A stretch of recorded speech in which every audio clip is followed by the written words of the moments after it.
Conveyancers for Change is a podcast that pulls back the curtain on the legal property industry and beyond, unpacking the issues that matter in 2022 and spotlighting the change makers in a profession that can be highly stressful and incredibly rewarding in equal measures. Expect discussions that challenge the norm and aim to drive change in the conveyancing industry and beyond. My name is Vicky and I'm a formal commercial paralegal with a law degree, and I'll be hosting the podcast with the incredible Aconveyancing, who are a conveyancing firm championing change in the legal industry for legal professionals.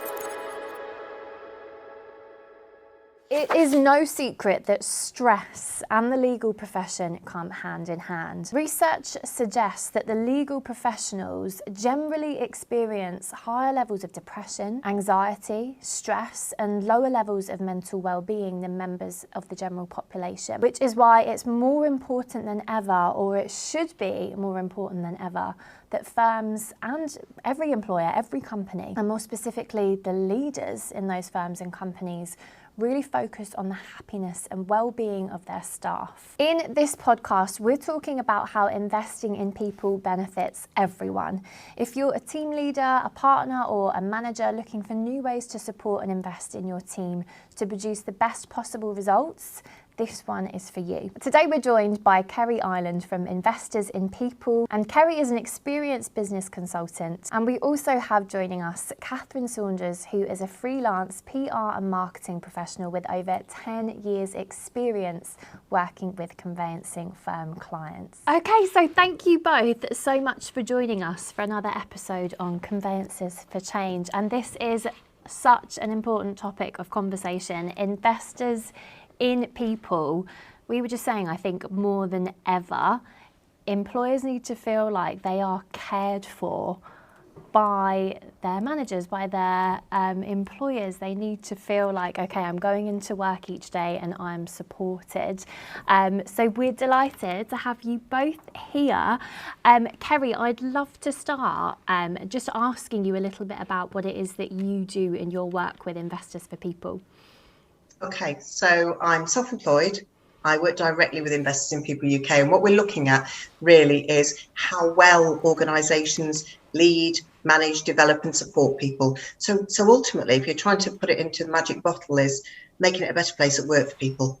And having been on the other side of the tracks, where I've been at organisations where it wasn't always the best place, that's why I'm like a stick of rock, people straight down the centre, and you spend far too many hours at work. I know that's a corny phrase that we hear over and over again, but it's so important to be able to enjoy your time at work, whether you're working remotely or whether you're working in the office. So I've got a broad spectrum of organisations from different sectors that I work with. I don't profess to be a generalist, to be a specialist, because if you're going to be a specialist, you're going to miss out all the golden nuggets from working with other organisations. So I work across all sectors, all sizes, little ones right up to the large ones. So thoroughly enjoyable. Amazing. So that's why it's great to have you on talking about this topic today as well. Katharine, what about you? What's your story? So I work in the marketing and comms department at Aconveyancing. So from an Aconveyancing perspective, I have had the privilege of working with a business that was started in 2017. So we're relatively new. But the brilliant thing about that is that we've been able to shape our culture from the very beginning. We're not a big company that's trying to retrofit to do the right thing at a later date. Mm-hmm. Personally, I have worked in PR and media companies of all different sizes. So I have experienced, companies that don't really invest in their people, and I've experienced people that do really invest in their people. So I can see it from both angles as well. Amazing. Yeah. Okay, I want to start not by starting on the negative, but I think it's good to sort of get out the way and really understand where in companies are employees being let down. So for those companies that aren't truly investing in their people, where is it they're going wrong? From a personal perspective, I always found that companies that have really gimmicky kind of benefits are such as, and we actually do this at Aconveyancing, and it is a great thing, but I think that people want more than this. But things like having a day off on your birthday, which is brilliant, but if you're using that as your benchmark to only reward your staff, I think I think employees now, particularly post-pandemic, want more than that. And I think not listening to your staff is the biggest way to let people down. Definitely. Just not even giving them the chance to talk. And that's the thing as well with sort of offering that time off. It's like, okay, the time off's great, but what are you going to do for me whilst I'm in work? Like, that's the key thing, isn't it? Kerry, what are your thoughts on this? I think the main thing for me that I'm seeing from organisations is we've been through a really challenging time, obviously, with the pandemic, and there's been a lot of, I'm going to tell you how this needs to be done to protect everybody in the workplace. And I'm still seeing a lot of organisations who are running with that. And the key for me, if you're going to have an empowered, motivated individual who's going to contribute to your business, it's about getting them to participate in the business. And that the key of that is listening, and it's not just listening, but it's listening, and listening.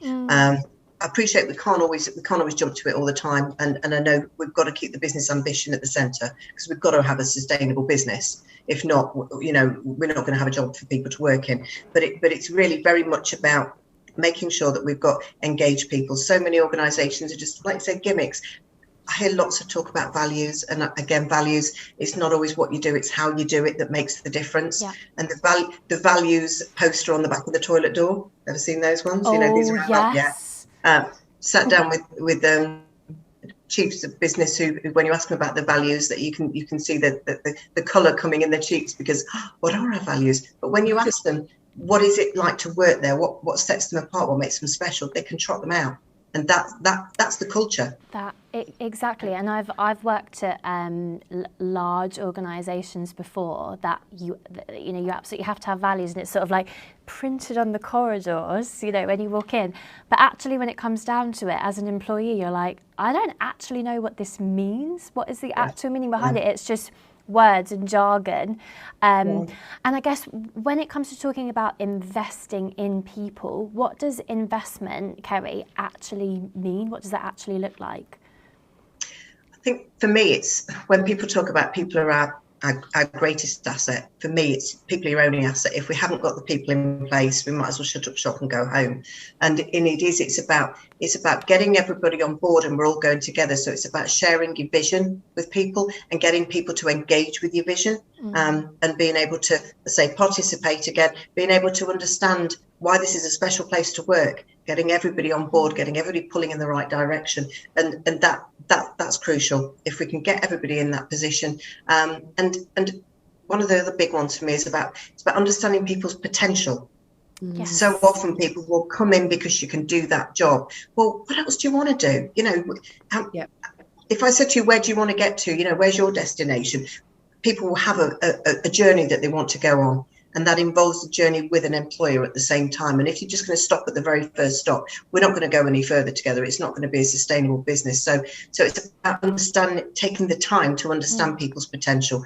That's about asking about those goals, their vision. Where do they want to go to? What do they want to get out of their time working with us? And if we can find a shared vision, and we get the right people with the right cultural fit who are going to work well in our business, then we're going to go on this journey together. And it's not just one person rowing the canoe, at the front, the leader. We're all going together, and we're going to go absolutely past the business that's got the one pulling us all along from behind. Yeah, I love that. And that idea of a shared vision as an employee, if you feel like we're in on it, we know what the CEO is aiming towards, and we're on board with it, and then they appreciate that actually it's a two-way street here. It's not just about how are you going to work so that we achieve our goals as a company. It's then like, how can we give back to you as an employee? Katharine was nodding away, agreeing with everything. Katharine, what can you add in terms of how companies are then getting it right? You're a freelancer yourself, and you've worked with loads of different organisations. How are companies getting it right? I think, as to Kerry's point, like just listening to your staff, I think one of the things that, and it's not, there will be other companies like Aconveyancing, but one of the things that I've seen at Aconveyancing that you don't see very often is that the head of the business has worked at every single level of that business previously.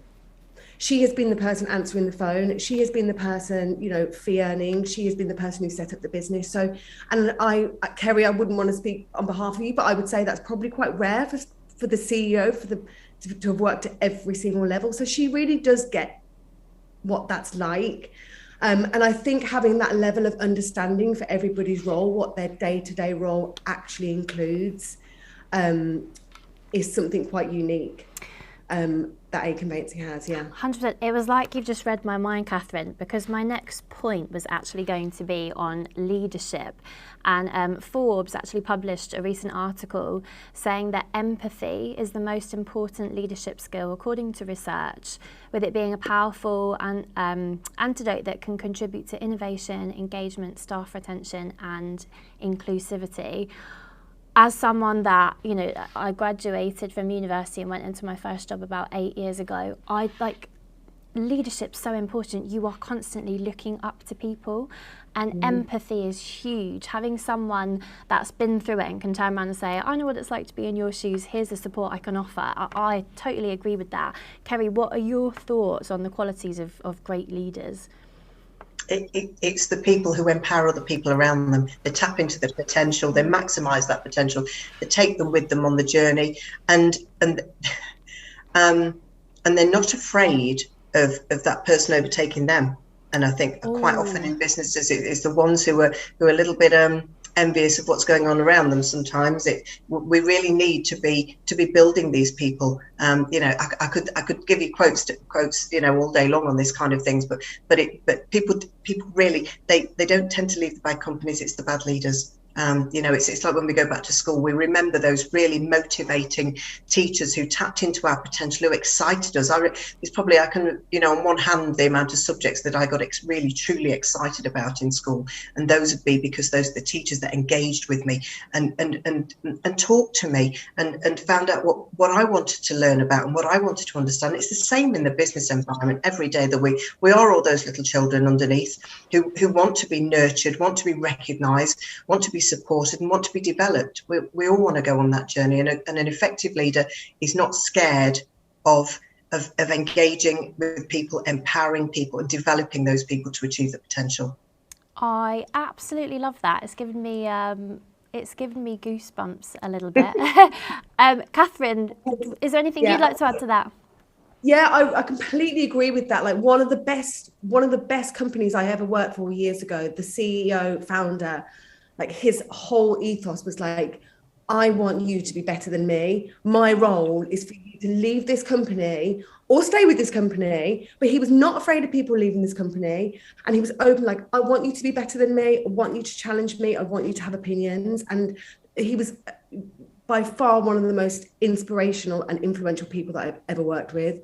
And what a great attitude to have. 100%. And they're the people that then you remember throughout your career, even as you move into another role. I've had that as well, where sadly I've had it on, you know, both sort of hands. I've had people, women in, you know, leadership roles that have really empowered me and supported me. And when I've had my moments of, oh my goodness, I'm a grad, what am I doing? Have been there to see my potential and help me, you know, grow and progress. Yep. But then equally, I've had leaders who have been women as well, who have been like, it's been a really difficult process for me to get to where I'm at, and so you've got to go through the difficulties as well, and trying to kind of like put me in a box, and then that's really affected my confidence. So, that is so key. I love that. Really, really love that. Yeah, and I also, yeah, absolutely. And I think, you know what, just for it's okay for people to move on. It's okay for people to evolve and go to different companies. And I think actually just having the attitude of wanting everybody to be kind of better than you in the long run is that, you know, it's a great recruitment tool, really. Yeah. He said to me, would you go and work at that agency? Would you go and work with that bloke? I would be like, absolutely. Or if someone came to me and said, I'm really thinking about moving to London to work in PR, I would say, email this bloke. He's amazing. You know, so it works both ways. 100%. And I think as human beings, we have it in us. We want to progress. We want to grow. We want to stagnate. Kerry, how important is it that companies have sort of processes or programs in place where someone can join and there is some sort of pathway of development?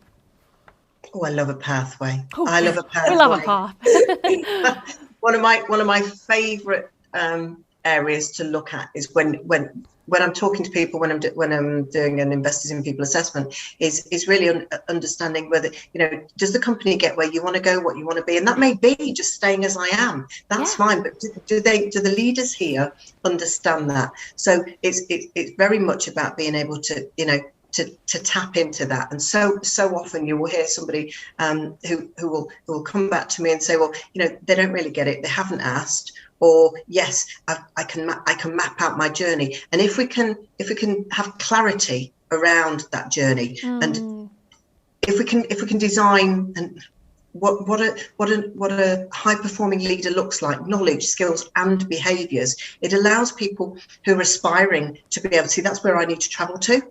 Could I be there? It allows people who maybe haven't got that promotional opportunity yet to, well, actually not quite at that point yet. It allows leaders to develop people with clarity and fairness around, okay, where are we at on each of these areas? And people who are in the role, it allows you to understand the gaps yourself, but your leaders to be able to manage your performance as a leader. Are you being the best you can be? So if we can define what a leader looks like, and also the other aspect that you mentioned there is clarity around the pathways.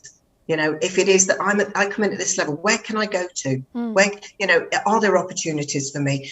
What do I need to do? And we all expect, I think, if somebody wants to go forward, that that you have to self-drive on this. But it is with support. So I expect people to be able to come forward, but also when you're there, when you're at that point, to be encouraged, supported, and developed. And if we can see that there's transparency around where you can get to and how to get there. Not like, oh, well, Fred over in that department, they got promoted, why didn't I? You can see that bad feeling straight away. But if there is that transparency, and I think that's ultimately what I'm getting to here, if we've designed some pathways, and it may be only limited pathways. I worked with an organisation a while ago who said, well, I can see that we have people at X level and we have people at a senior level who are managing teams. But whenever people move up to that position, they don't tend to last as long. They're coming from a sales position up to that team leader position, and they're often not quite ready, and we're losing them.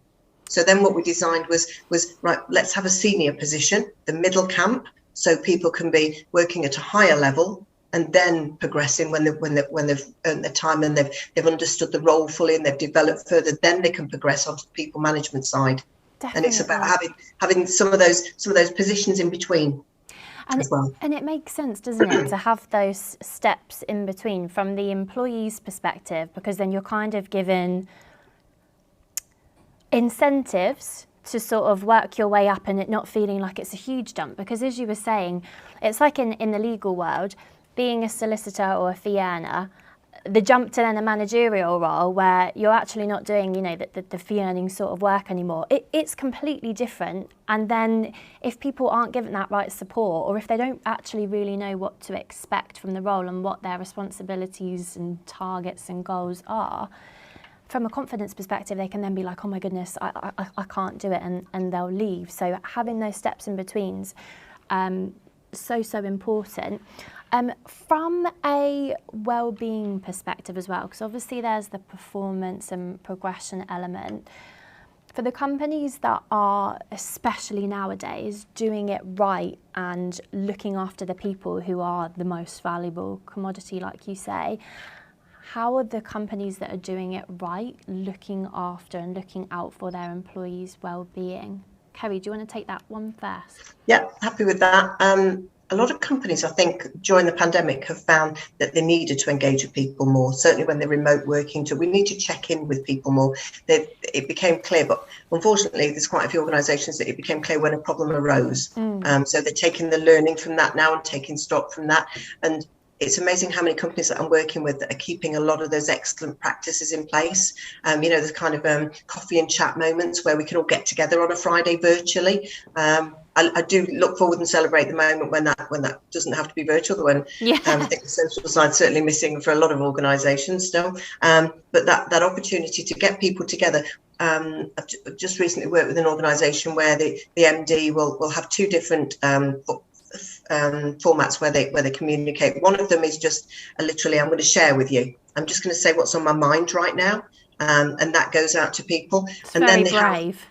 Yeah, it is, and it works really well, and it's so well received because they can catch it back on a recording, or or they can join a webinar at the time. And then the other one, I say that they're utilising is the opportunity to be able to engage, and there's no agenda to that one, and that is the top of the business being able to say, come on, talk to us, come along, get your cuppa in hand, and let's all have a chat. And I think, to me, if we can keep those kind of initiatives in place, because those are the moments where you used to be able to bump into somebody by the stationery cupboard and just check in, are they okay? We need to be having those check-ins, and the companies that are getting getting it right are the ones that are really understanding. We've just got to keep checking that everybody's okay, and that they're happy, and that they're supported. That's it, and it's injecting that level of humanity back into it, and it not feeling like my boss asked if I was okay to tick a box. It's really that genuine, I'm checking We sat down on this day of the month and we checked this out.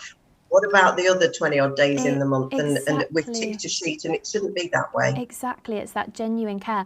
And I loved what you said as well about the sort of the senior members sharing their thoughts. Some of the best companies that I've worked for are where it's more of like a flat hierarchy, but more so where the CEO and the board members, they're like, we're real people. We can sit beside you and we can have a conversation with you. And it's not like they're put in this box in the sky that no one can ever touch and talk to, because you can end up having really short snippets of conversations with them where you're really inspired and you get insights into the company that make you feel more involved as well. Katharine, what about you and your experience working, with different clients and different companies? I think if I approach this from like a conveyancing perspective, conveyancing is a really stressful job. Yes. It's a really stressful industry. It's high pressured. You're dealing with people buying and selling property. It can be, there's a lot of emotion wrapped up in it. You're often having very difficult conversations. We can't change the nature of that job. But what we can do, say, for example, at Aconveyancing, is try and alleviate those pressures. So helping people learn how to communicate well with clients. That sounds like such a simple thing to do. We just assume that people know how to communicate. Exactly. We assume that people know how to deliver difficult information. Emails can always be, you can take emails the wrong way. So helping people kind of deal with difficult conversations on the phone is a really important part of the job, and ultimately helps with well-being. We've just introduced a 4-day week. Yeah. It's in its trial period. It's quite a bold move, particularly in conveyancing, because it's not the kind of job where, we can have a fixed day off each week. We are a 5-day-a-week kind of business, but it's been in practice now for about, I think this is the 6th week it's been in practice. I think 95% of the staff signed up to trial it. And we have had overwhelmingly positive feedback so far. So far, so good. People are really responding well to their 4-day week, having that 1 day off a week where they can do all the admin things that they don't have to do at the weekends. They can do their washing, they can phone the bank if they need to. And that makes a big difference, and that was one of the learnings that we had from post-pandemic, just giving people that space at home that they can do all the stuff that they need to do at home on that 1 day, and then enjoy their weekends. Definitely. And it's working. Exactly. 2 really good points you made there. One was sort of that taking a step back, especially from leaders, that you have a team, everything's been, ticking over, pandemic hits or stressful situations that we could have never even have dreamed of, happen and arise. And you have to sort of check in and think, okay, I'm not going to make assumption that my entire team are absolutely comfortable with everything that they're doing. It's like, let's take a step back and check in. Are you okay dealing with these difficult conversations with clients? Are you okay yourself whilst you're super stressed having these difficult conversations with clients at the same time? So it's taking a step back and reevaluating the situation. Really, really important. The 4-day week. When Aconveyancing had announced that they were doing it, I was like, oh my goodness, just from the pure fact that, as you said, the conveyancing world, the legal world, the profession, so stressful, so demanding, especially from that client perspective. And what went through my head was, well, how on earth are they going to fit 4 days 5 days of work into 4 days to begin with. How have the staff been managing that? So, I mean, one of the things, and I'm sure this goes across any business, is if you have good communication, you alleviate 99% of problems. So true. So one of the biggest the biggest piece of negative kind of feedback that we were getting when we announced 4-day week was people externally saying, well, how are you going to communicate this to clients? And how are clients going to be okay with you, like, their solicitor having a day off every week? And so far, as long as you explain to people from the very beginning, this is the day that I'm not in the office. However, if I'm not in the office that day, then Vicky can take your phone call instead. Everybody's been absolutely fine with it. There's no problem, just as long as people know what to expect. Exactly. So just great communication, being completely honest with everybody in the office. So if you're, handing over workloads, if you need to hand over workloads, and just keeping that open, just transparency and that open line of communication. And so, like I said, touch wood, so far it's working really well.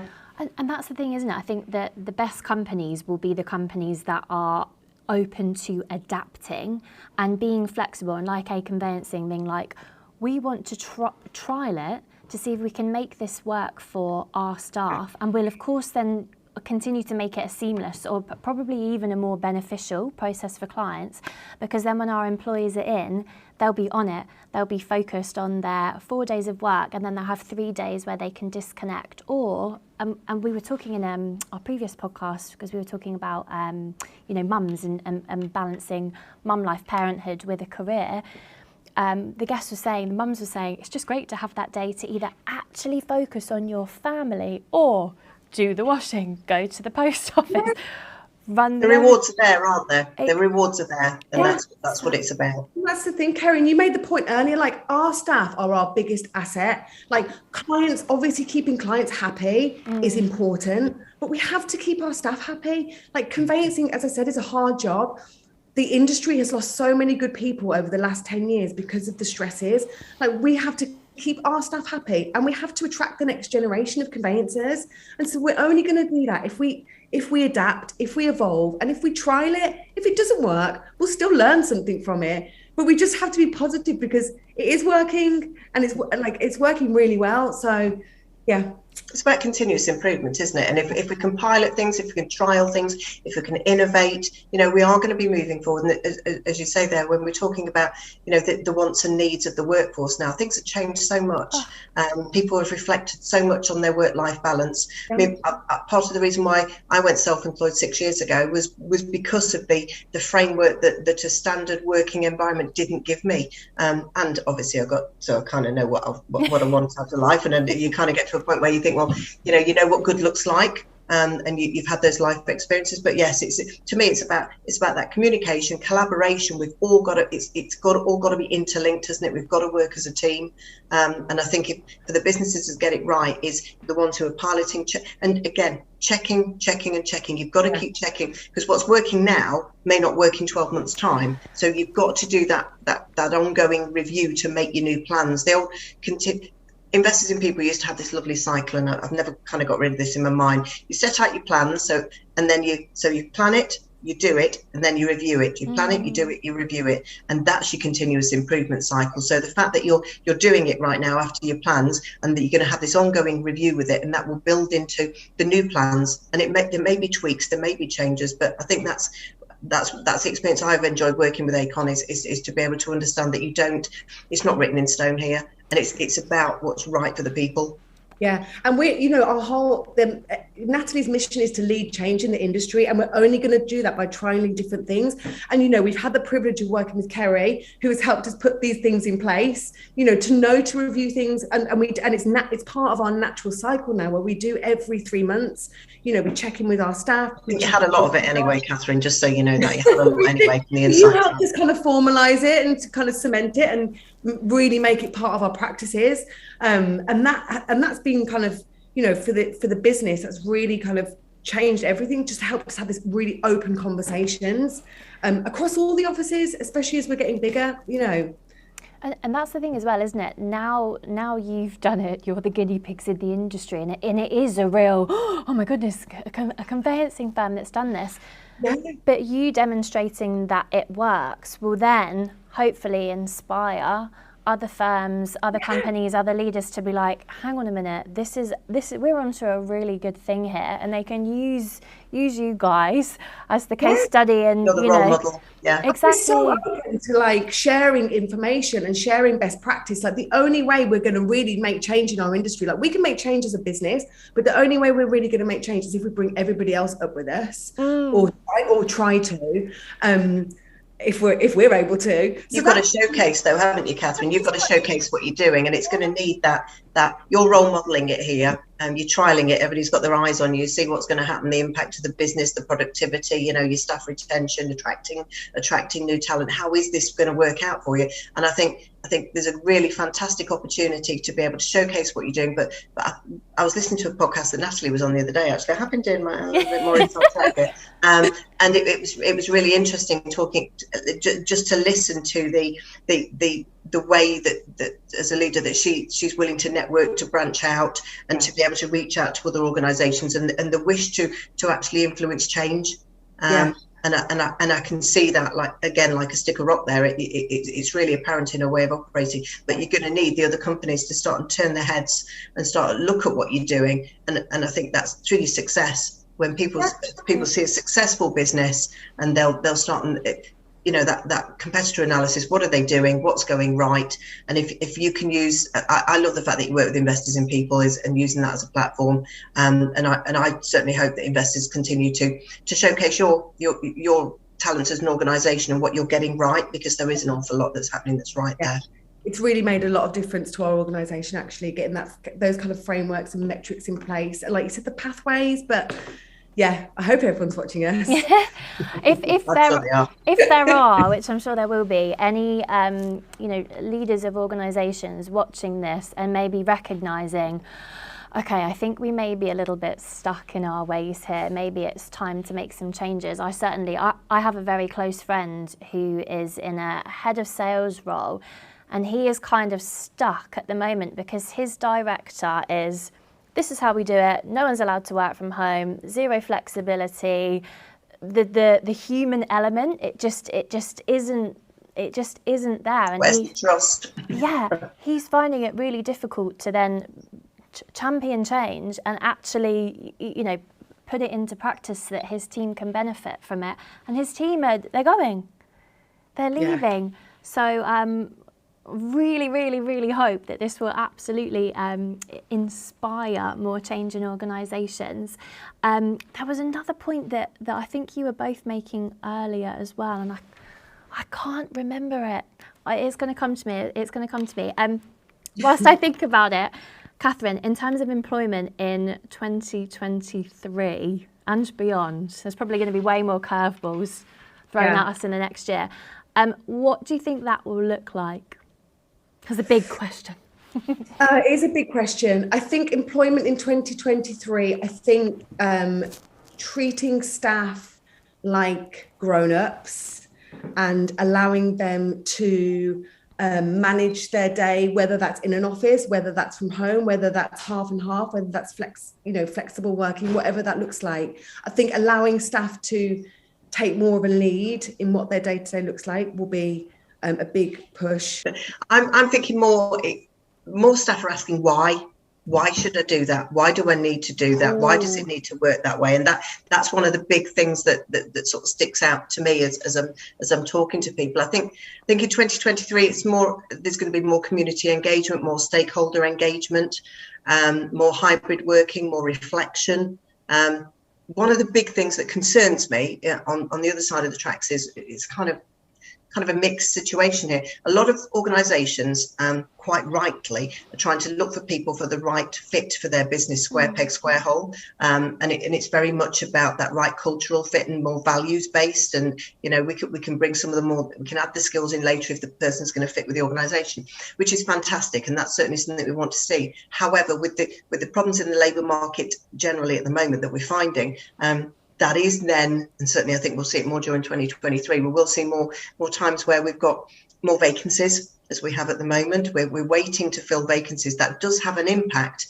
upon the rest of the workforce because they're having to carry more whilst we're waiting for the workforce to be up to full complement. And I'm working with quite a few companies that have made redundancies during pandemic times, and they're trying to bring talent back in.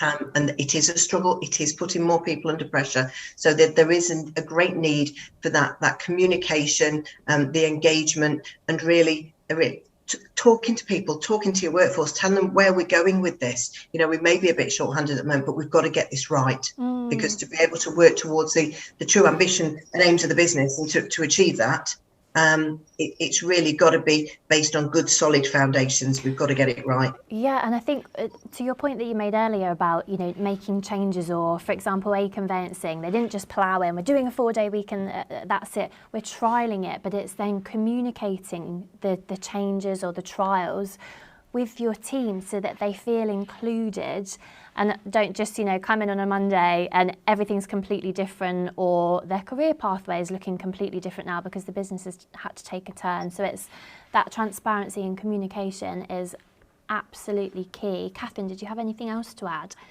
Yeah, I think, I mean, again, I'm answering this question specifically from Aconveyancing's point of view, but for us in 2023, like it's just about evolving. It's never about being the perfect business. Like, it's always about identifying where there are pressure points and knowing that where there are pressure points, addressing them and not ignoring them. So that's where, for us, just constantly like looking across the business and just seeing where, you know, like when you've decorated your house and then all of a sudden you're like, I want to do that room all over again. Or we need to do the bathroom. Yeah. It's just constantly checking in at all points across the business and being open-minded to evolving and trialing new things. And And with evolution, and Kerry mentioned it, you know, attracting new talent, and we've talked about, you know, the leadership and the qualities of good leaders. How about, you know, from, you know, the other end of the scale, for people that have just come out of school and they are, you know, looking at getting into the legal profession or applying to any sort of company? 2 questions. What sort of advice would you give? And then another question that I have is, and I've been talking about this with so many people at the moment, experience over, you know, personal qualities and like values fitting a company. When you are applying for a role, what's most important, would you both say? Maybe Kerry, if you'd like to start.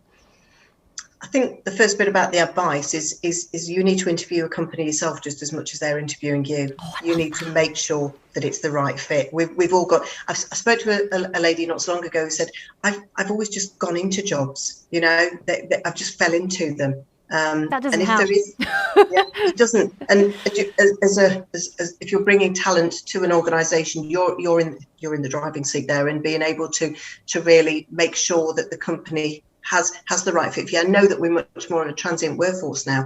I get that, but once you're there, you've got to make sure it's right for you. So to be able to really take the time, do your background research, make sure you understand as much as you possibly can about that organisation, and don't be afraid to ask the questions. The employers want to see that passion from you. They want to see, you know, I hear lots of organisations who talk about curious staff.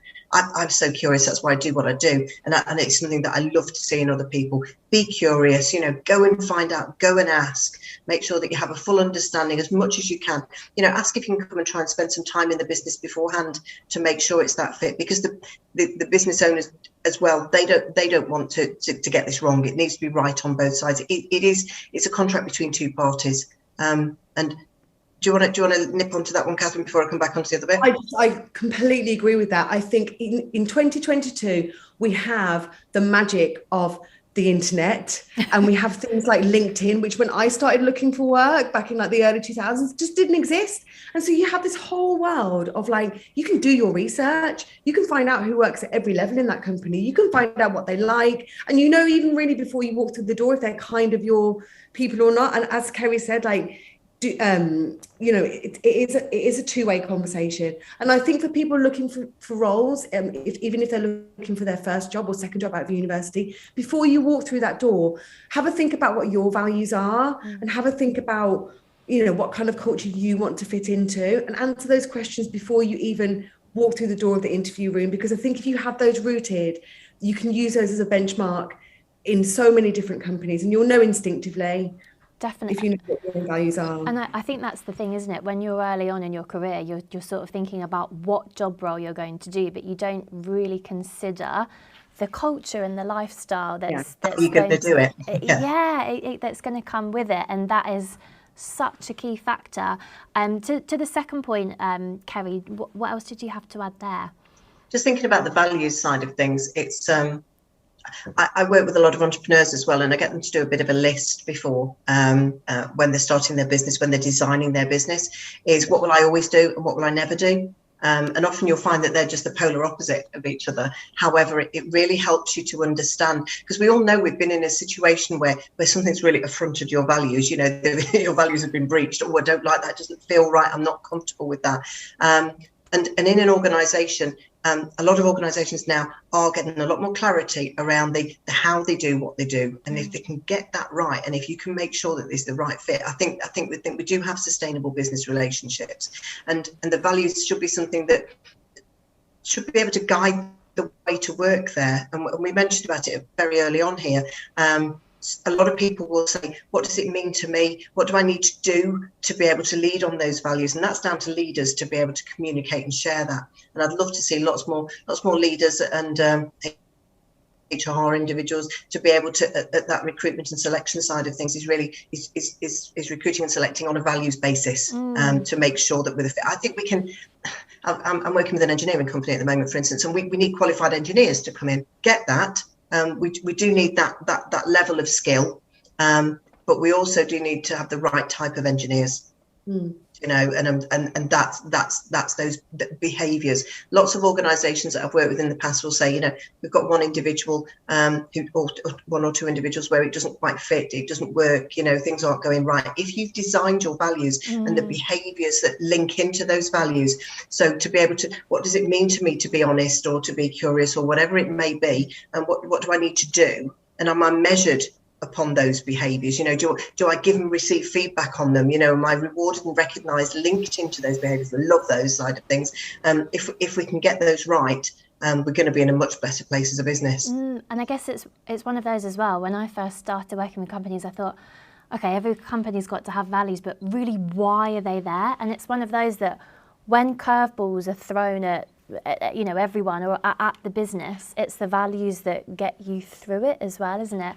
Katharine, I know Aconveyancing are so hot on their values. Michelle Oliver, who's one of the legal directors, we had her on a podcast earlier, she was saying she goes round to her team and she asks, but because the values actually have depth and meaning behind them. Yeah.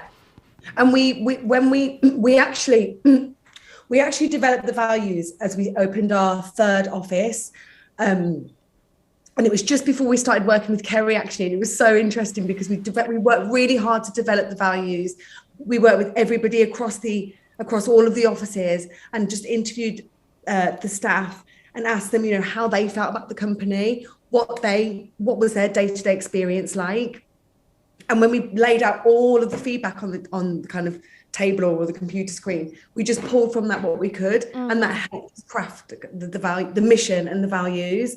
And then going to work with Kerry, it was almost like the pathway that we followed was kind of serendipitous, because Kerry was immediately like, what's the mission and what are the values? And we were so like, yes, got those, let me open the bag and get those. Got those. But I think they really, and I don't mean to sound like I'm being cheesy, but they really do form the backbone of who we are as a business. And that's what it should be, though, isn't it, Katharine? So when I say to somebody, what's it like to work here? You know, what's the Acon way?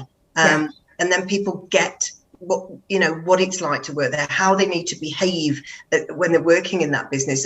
And the other thing is the values, they guide the way to work, they become the way to work there. So people can actually, those difficult conversations don't need to go to leaders always to be had, because people feel comfortable to challenge behaviours that aren't in line with the business's values. You know, that's not the way we do things here. Let me have a word with you, you know, in a nice way. Let me show you how we do things here, because we all have clarity around it. And if you're led, managed, developed on them, it shouldn't just be that poster on the back of the toilet door. It really shouldn't. It should be something that we say, no, we are curious people, we are honest people, whatever it may be. It's what are we, and And one of the key things I would say to businesses is take the time to reflect upon your values. Do those values guide your decision making, and are they fit for future? Because a lot of businesses have those old values that they get out of the cupboard every now and again. Speak to your people. Do these still reflect us? I worked with an organisation recently, and they had a big staff engagement exercise where they put the values out there and said, "Is this still us?" And weirdly, it still was them. That was still all those things that the staff members held close to their hearts, and that was why they came to work there. Because if the money side, no matter how much you pay somebody, if the job's wrong, if it doesn't fit your values, it's never going to be right, is it? So that makes the difference. Definitely. But I also think to that point, Kerry, it's okay if the values change.